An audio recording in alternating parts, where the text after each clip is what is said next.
You know, just 30 miles to the east of us is Jennings, Louisiana. It's in between here along with Lafayette. We were out there for much of the day yesterday as Hurricane Delta came through town. And by the end of the day, we did see some of that damage, but we wanted to pay another visit to check on the neighbors to see how they're faring today.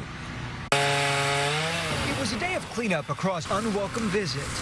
When the wind shifted after the eye passed, we heard the tree hit the roof. For the Berg family, this nearly 100-year-old tree was uprooted and came toppling over onto a part of the family's apartment home just behind their own house. Considering it held up against Hurricane Laura, they never imagined it would come down during Delta. But I think if Laura had not happened, we probably would not have lost that tree. I think Laura started it all and Delta finished it. Many others across the area also spent the day hard at work picking up following the storm.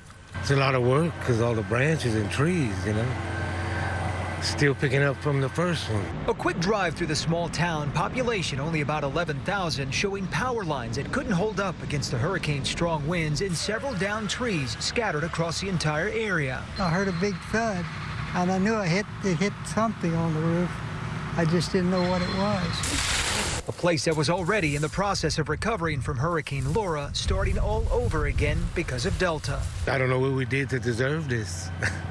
2 times in a row, 6 weeks apart. I worry about everybody in this town's emotional well-being, but I know we're going to pull through. Jennings is an incredible little town. And indeed it is, and that is the sense that we got from a lot of the folks who lived out there as we were checking in with them today to conduct some of those interviews. You know, the governor of Louisiana spent much of the day taking a tour to assess some of the damage himself, and he too said that it is difficult to tell which storm caused which damage, although he is vowing to help residents get back on their feet as soon as possible. We're going to work as hard as we can, as fast as we can, to get everybody's lives right side up again. As if Hurricane Laura wasn't enough. We had to have Delta come through last night. And you know, several people from Louisiana took off and headed to Texas. In fact, we caught up with some of the evacuees who headed to Houston to make sure that they were out of harm's way. One such family was Justin Mish, along with his 1-year-old son, Bryson.